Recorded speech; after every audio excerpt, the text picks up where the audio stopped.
wabarakatuh. Alhamdulillahirabbil alamin wassalatu wassalamu ala asyrafil anbiya'il mursalin wa ala alihi wa sahbihi ajmain. Rabbi shrah li sadri wa yassir li amri wahlul 'uqdatam min lisani yafqahu qawli. Subhanaka la ilma lana illa ma 'allamtana innaka antal alimul hakim. Wala haula wala quwwata illa billahil aliyil azim. Allahumma yassir wa la tu'assir ya karim. Alhamdulillah, tuan-tuan dan puan-puan, saudara dan saudari yang dirahmati Allah sekalian. Bersyukur kehadrat Allah Subhanahu Wa Taala dengan limpah kurnianya kita dapat bersama pada tengah hari ini, iaitu dalam satu tajuk kecil saja saya nak bincang. Puasa boleh jadi baikkah? Boleh jadi baik ke puasa ni?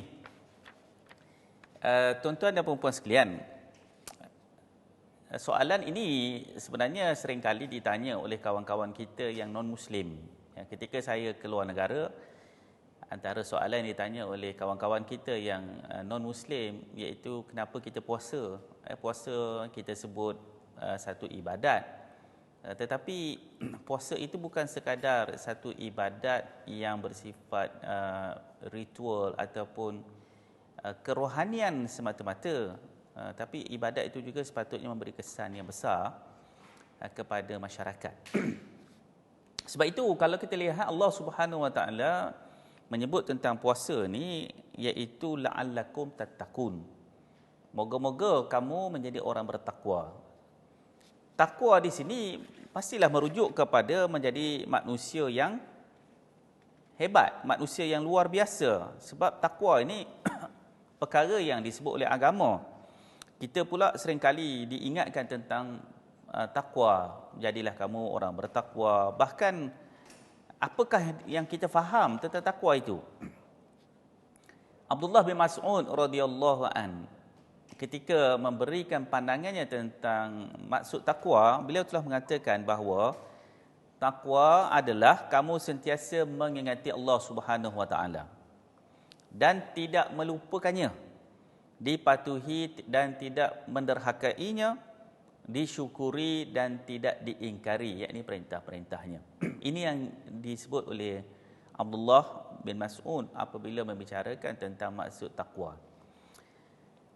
Kemudian di dalam Al-Quran Allah Subhanahu Wa Taala menyebut wa'lamu annallaha ma'al muttaqin di dalam surah Taubah ayat 36, yang mana Allah Taala menyatakan bahawa ketahuilah sesungguhnya Allah Ta'ala itu bersama dengan orang-orang yang muttaqin. Muttaqi maknanya orang-orang yang bertakwa. Baik, maka takwa itu adalah satu daripada matlamat kita berpuasa ataupun falsafah dalam puasa.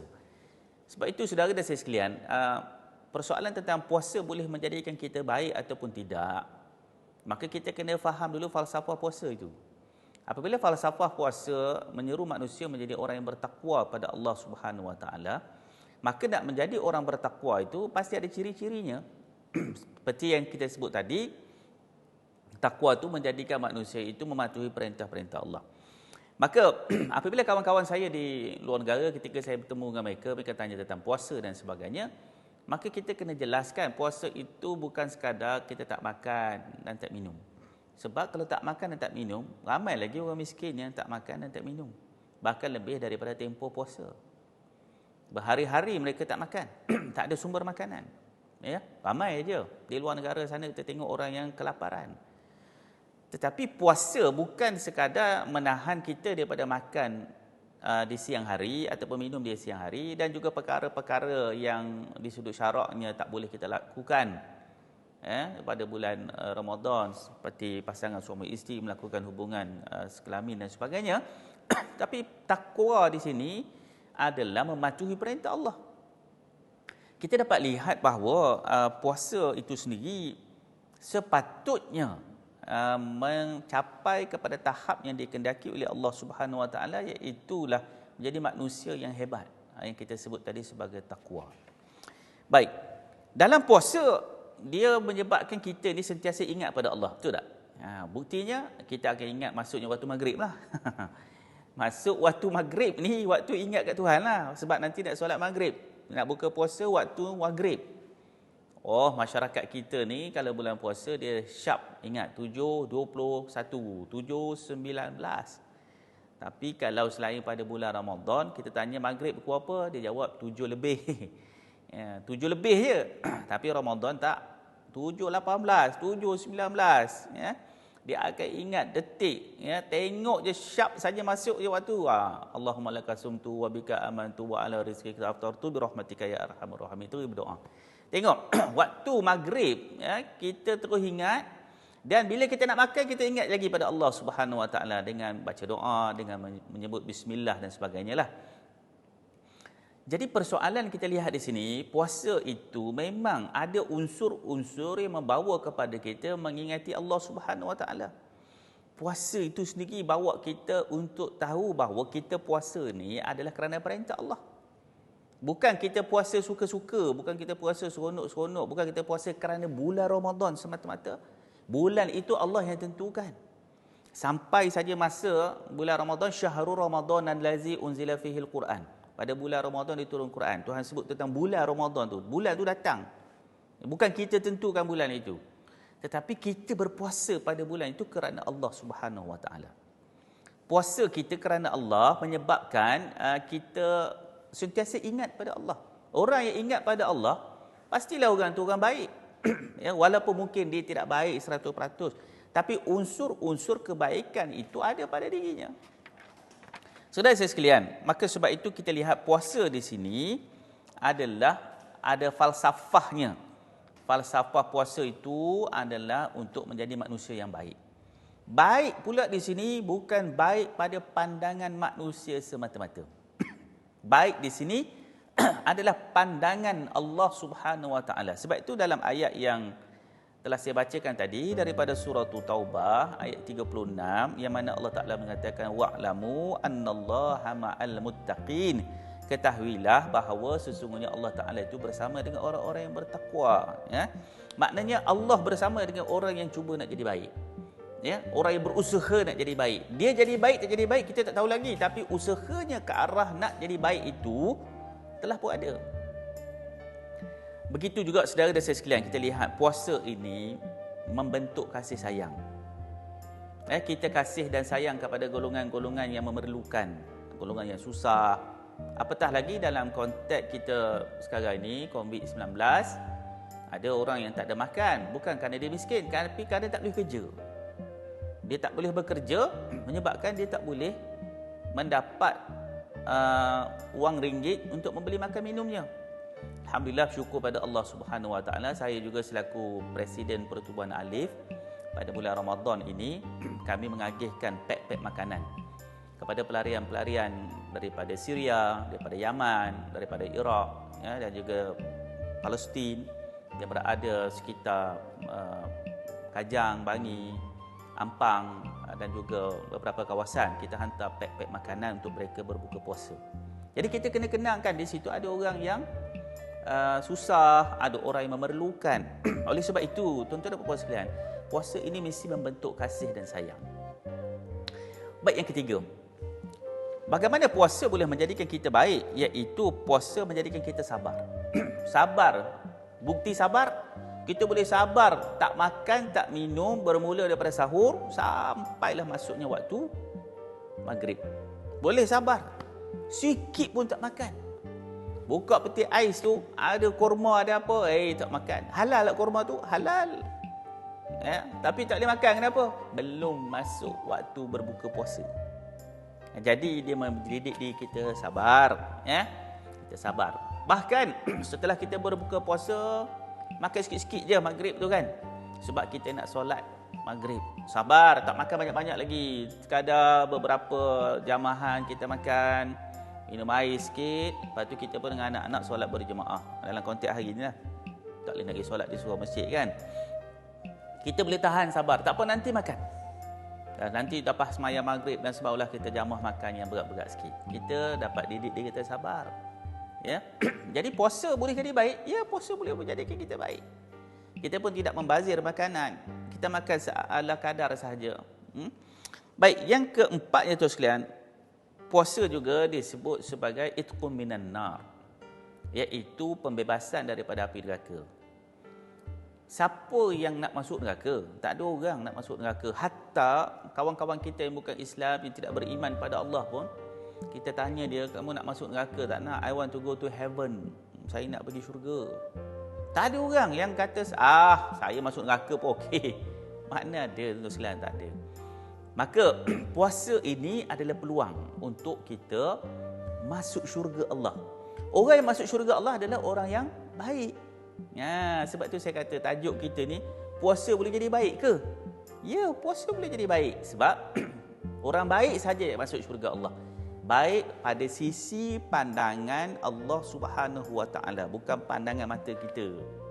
Allah kata, ini hamba-hamba aku yang soleh, masuklah kamu ke dalam syurga. Jadi Allah yang panggil kita sebagai hamba-hamba yang soleh, hamba-hamba yang beramal dengan amal-amal yang diperintahkan oleh Allah.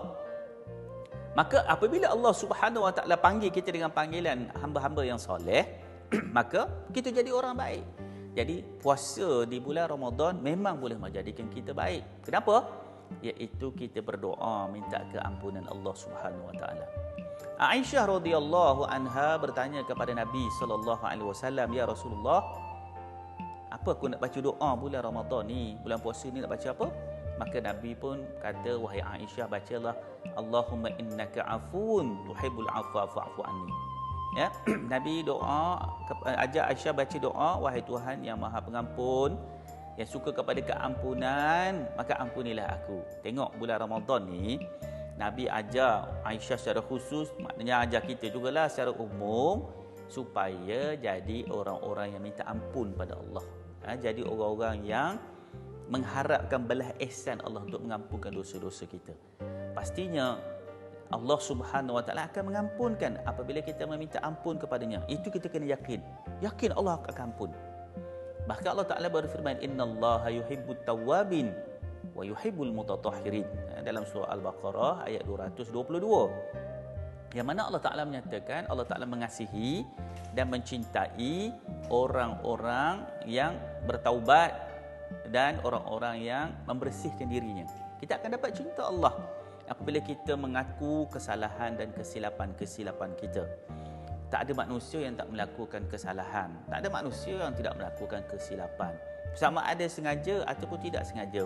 Maka puasa di bulan Ramadan ini, kita boleh jadi orang baik apabila kita minta ampun pada Allah Subhanahu Wa Taala, dan apabila Tuhan mengampunkan dosa-dosa kita ini, maka kita akan termasuk dalam kumpulan yang disebut oleh Allah Subhanahu Wa Taala sebagai orang-orang yang soleh. Baik, seterusnya tuan-tuan dan puan-puan sekalian, iaitu puasa juga menjadikan kita memiliki jati diri yang kuat. Kita ada jati diri kuat. Cuba tengok anak-anak kita yang berpuasa di bulan Ramadan ni. Dia ada jati diri kan? Maksud jati diri dia jujur dengan diri dia sendiri. Dia jujur. Anak-anak kita, dia tidak curi-curi makan, dia tidak curi-curi minum. Jadi kita dapat lihat di situ bagaimana pembinaan jati diri anak-anak kita pun ada. Dia jujur. Waktu semayang, dia semayang 4 rakaat, dia tak ada buat 2 rakaat, dia jujur. Kita bagi tahu kat anak-anak kita ni bulan Ramadan, bulan yang Tuhan lipat gandakan pahala. Jadi ada jati diri.